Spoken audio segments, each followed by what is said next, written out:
Hoje as pessoas vivem um pouco mais, mas mesmo assim, a passagem por aqui ainda é muito pequena.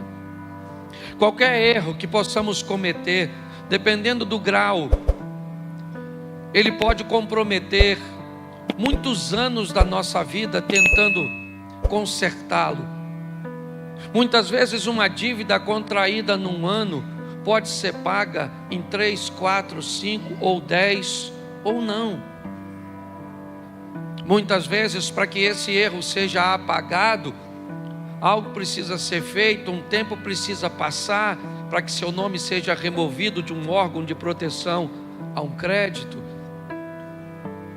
Muitas vezes as pessoas acabam traindo, e muitas vezes uma traição faz com que nunca mais você tenha o mesmo nível de relacionamento. Tem coisas que você vive no passado que pode descredenciar você para sempre, para viver determinadas coisas no futuro. Por exemplo, quem aqui teve hepatite, levante a mão. Já teve hepatite? Levante a mão. A senhora, aqui também. Vocês podem fazer muita coisa por mim. Se eu caísse aqui agora, você poderia me ajudar a levantar? Se eu precisasse de um dinheiro, você poderia me emprestar? Mas se eu precisasse do seu sangue, você poderia me doar? Não, nunca mais. Mas você não tem hepatite, você já ficou curada, é verdade. Mas isso descredencia você. É muito importante nós entendermos que por mais que venhamos a nos recuperar, tem determinadas coisas que podem nos descredenciar para sempre. Eu estou falando aqui usando uma patologia como exemplo, mas o que eu quero falar é de que muitas pessoas cometem erros gravíssimos e depois precisam levar muito tempo, deixam de viver para sobreviver. Então, se nós diminuirmos esses erros, se nós nos tornarmos mais assertivos, se nós nos tornarmos mais sensíveis à voz e às instruções de Deus, essa margem vai diminuir. Jesus, disse: eu vim para que tenham vida e a tenham em abundância. Mas a mesma Bíblia que diz isso também diz que no mundo nós teríamos aflições. O que eu procuro mostrar para a igreja é que as aflições são inevitáveis, porém pontuais. Segundo a Bíblia, eu vivo uma vida abundante com dificuldades pontuais, e não uma vida pontual com dificuldades abundantes. É isso que muitas pessoas têm vivido: espasmos de felicidade, espasmos de conquistas. São sempre coisas esporádicas, porque o tempo inteiro são sofrimentos, o tempo inteiro é escassez, o tempo inteiro é dificuldade, o tempo inteiro é sofrimento, é solidão. Tem alguma coisa de errado. Não é isso que a Bíblia, o Deus que você serve, te propôs. O que Ele propôs foi uma vida abundante, e que volta e meia você vai sofrer. As aflições virão de forma bem pontual, porque eu tenho aprendido e ensinado que há duas vidas. Apocalipse diz isso: ao que vencer não sofrerá o dano da segunda morte. Duas vidas, duas mortes. A segunda morte separa a nossa alma de Deus, a primeira morte separa o espírito do corpo. E Deus sempre focado em trazer bem-estar, as duas, é lógico, sempre focando a prioridade, a alma. Não temos aquele que pode matar apenas o corpo, mas temos aquele que pode matar o corpo e ainda matar a alma, separar a alma. Baseado nisso, eu peguei alguns ingredientes, já falei de 3, hoje é o quarto, são 8 na verdade. Já falei de fé, governo, pessoas, e hoje falo de objetivos. Vou falar ainda de generosidade, legado, saúde e aprendizado. Mas só para recapitular aqui, o primeiro que eu falei, vocês lembram? Eu falei de quê? É por isso que a gente tem que falar sempre. Por muito tempo eu tive dificuldade de repetir as coisas, porque parece que quem repete não tem conteúdo, fica falando sempre a mesma coisa. Mas depois eu olhei para os evangelhos e tem 4. E 3 repetem a mesma coisa para os crentes. Por quê? Porque sabia que os crentes iam esquecer. Então Marcos escreveu e disse, é desse jeito. Aí vem no Mateus vem desse jeito. Aí vem o Marcos desse jeito. E vem o Lucas e desse jeito. E o povo ainda não lembra. Então o primeiro ingrediente é fé. Fala comigo, fé. Isso, esse é o primeiro ingrediente. Sem ela é impossível agradar a... O justo viverá pela... Isso. Então fé é a primeira coisa que você precisa ter. Até o profeta Gilberto Gil já sabia disso. Quando disse, anda com a fé eu vou, que a fé não costuma falhar. E mesmo quem não tem fé, a fé costuma acompanhar. Pelo sim, pelo não. Então até o ímpio sabe. E tem os crentes que andam sem fé, tá certo? Então eu mostrei para você que ela nasce quando você ouve. Certo? É isso. A fé vem pelo... E ouvir a palavra de... A fé torna tudo possível. Sim ou não? Tudo é possível aquele, mas possível não é realizável. Tem gente que me parece que confunde, porque está a fim de confundir. Porque se eu perguntasse a você, olha, domingo tem jogo no Maracanã, Flamengo e Vasco, você vai? Você me responde assim, possivelmente. Você vai ou não?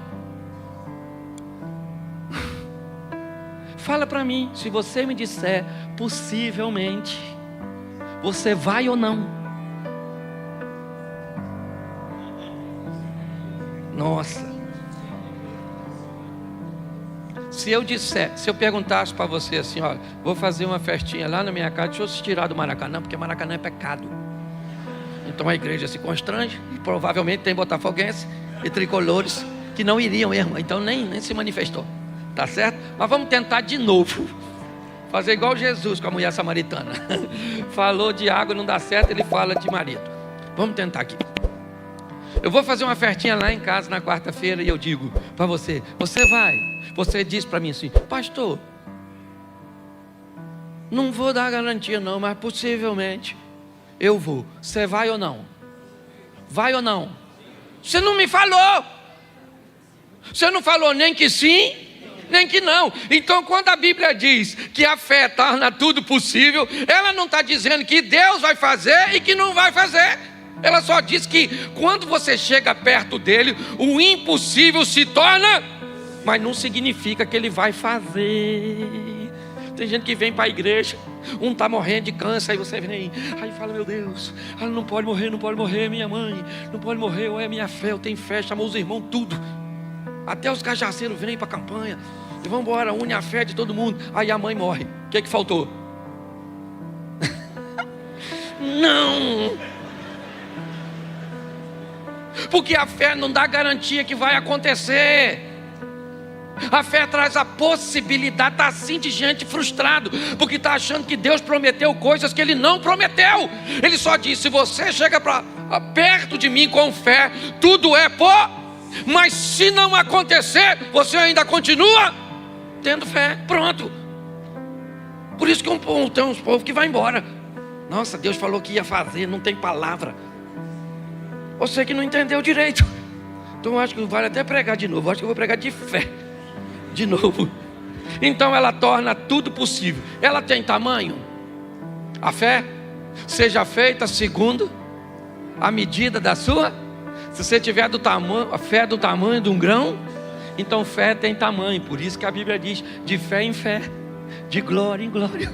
Só diz que mesmo que ela seja pequenininha, certo? Ou seja, você já pegou um grão de mostarda? Já pegou não? Eu não tenho nem como é que eu vou comparar aqui.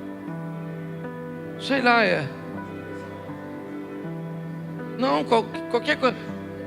Não, o alpiste é 10 vezes maior. Um alpiste é bem pequenininho. É só para você saber o tamanho da sua fé. Sabe esse pequenininho? A nossa não chega nem nesse pequenininho. Depois eu vou trazer aqui, vou botar na sua mão. Você vê a sua fé.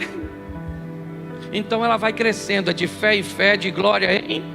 E de que tipo deve ser a sua fé? Ela tem tipo? Claro. Me mostre a sua fé com as suas obras. E tenha uma fé realizadora. Fala, realizadora. Vou fazer como professor agora. O primeiro é isso, só para você não esquecer mais, porque eu perguntei, você não lembrava. Primeiro é isso. Tudo é possível, sim ou não? E ela nasce como?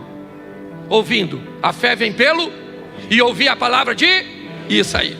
Não é o WhatsApp, é a palavra de Deus. Você, pastor, então o senhor está dizendo que eu não posso ouvir? Pode ouvir o que você quiser. Só ouça a palavra de Deus antes de ouvir qualquer outra coisa. E no final do dia também ouça ela para fechar a tampa. Começa escutando, termina escutando. Ela cresce, ela torna tudo possível. E ela tem que ser uma fé realizável, tá certo? Então vamos lá. Segunda mensagem que eu preguei sobre essa série, eu falei de governo. Porque o que tem de gente desgovernada não governa o que come, não governa o que bebe, não governa o que fala, não governa o que compra. Tem que ir para uma clínica para ajudar você a ter governo. Pastor, eu vejo doce, eu fico doido. Pastor, eu vejo uma fofoca. Eu nem gosto de fofoca, eu gosto de leão marinho. Na verdade, mas vamos embora. Pare e pense. Governo, está lá. A Bíblia diz: Deus criou 2 astros, um para governar e o outro para governar o primeiro para governar o dia e o segundo para governar a noite O que a Bíblia está dizendo é que se você quer ter uma vida equilibrada, aprenda a ter governo, quer de dia, quer de noite, quer em momentos fáceis ou momentos difíceis.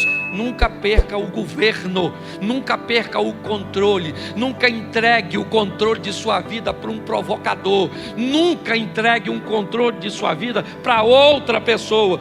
Quem controla a sua vida é Deus, tá bom, isso no âmbito, mas você tem que deter o controle. Um dia, um governador da Judéia, Herodes, entrega o governo da Judéia no momento diurno, no momento agradável, na festa de seu aniversário. Já falei isso aqui, estou repetindo, você deve lembrar. Para quem? Para uma menina, Salomé, uma dançarina. O governo inteiro, Herodes era chamado de rei dos judeus. O governador da Judéia, ele pega o governo da Judéia, entrega na mão de uma dançarina e diz para ela, porque ele tinha bebido, estava alegre, estava feliz. O momento é bom, porque tem gente que perde o governo quando emagrece, quando faz uma plástica, quando ganha um dinheiro. Basta clarear, basta melhorar que pessoas perdem o governo. A Bíblia diz que se está de dia, tem que ter sol para governar o dia, e se escurecer, tem que ter lua para governar a noite. Porque tem momentos ruins, tem momentos de escuridão, onde a dor, a escassez, os problemas. E o que eu tenho nesse ambiente? Governo. Estava difícil para Jesus. Fala para seus discípulos: eu preciso do apoio de vocês, me ajude.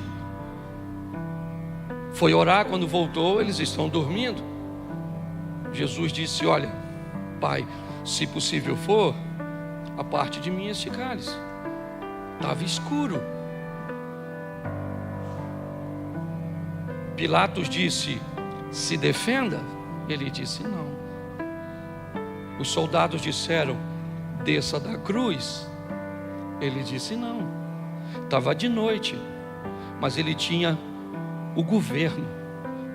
As pessoas o provocavam, dizendo: salvou os outros e não salva a si mesmo? Se você é o Cristo, desça da cruz. Se ele não tivesse controle, ele desceria para mostrar para os outros que ele podia, mas ele não era governado pelos outros, ele era governado por seu propósito. Jesus chama Judas de amigo e Pedro de inimigo, porque para Jesus, quem te faz o mal te aproximando do seu propósito, inevitavelmente está te fazendo bem. Foi isso que José disse para seus irmãos: vocês não me venderam para o Egito, Deus é que me enviou na frente. O que vocês pensavam que estavam fazendo contra mim, estava fazendo a meu favor. Foi para isso.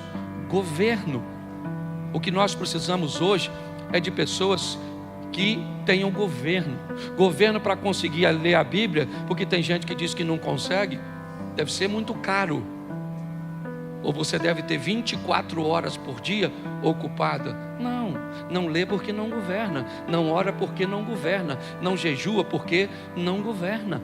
Não estuda porque não governa. Porque não poupa porque não governa. Não oferta porque não governa. Não dizima porque não governa. Não tem um bom casamento por quê? Porque não governa. Porque quem governa domina. Lembra que Deus está conversando com Caim sobre governo? O pecado, Caim, jaz à porta, batendo. Mas a você, Caim, é determinado a você assumir o governo e dizer, eu abro ou não abro. É assim que funciona. Essa foi minha segunda mensagem. Minha terceira, eu falei sobre pessoas e mostrei o que são pessoas, um corpo, uma alma e um espírito. Mostrei que as necessidades de pessoas são sempre pautadas nessas três esferas, seja material, emocional ou espiritual. Quando Esaú perde a sua primogenitura para Jacó, naquela venda do guisado, o que ele tem é uma necessidade material, física. Ele tem fome. Quando Ananias e Safira se perdem, ou perdem o controle, o que eles têm? Uma necessidade emocional. O que eles querem é serem ovacionados. O que eles querem é ser, como é que eu vou dizer?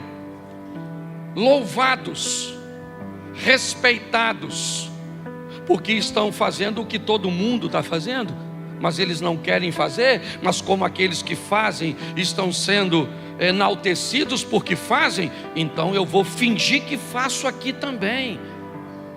É isso. Isso acontece com todo mundo. É o Moisésinho que cobre o seu rosto para que ninguém veja o resplandecer do seu rosto, mas que depois de um tempo já não resplandece mais e ele não tira o lenço. Mas não tem mais o resplandecer no rosto. Mas eu gostaria que todo mundo pensasse que ainda tem aparência. Ela não é algo novo. Pessoas, nós temos a mulher cirofenícia que procura Jesus não com uma necessidade física ou material, nem emocional, mas ela disse a Jesus, lá na minha casa tem uma menina que é minha filha e ela tem um demônio. Porque necessidades de pessoas, elas atuam nas três esferas: material, emocional e espiritual. O que nos aproxima de pessoas são afinidades, necessidades, certo? Sentimentos ou parentescos.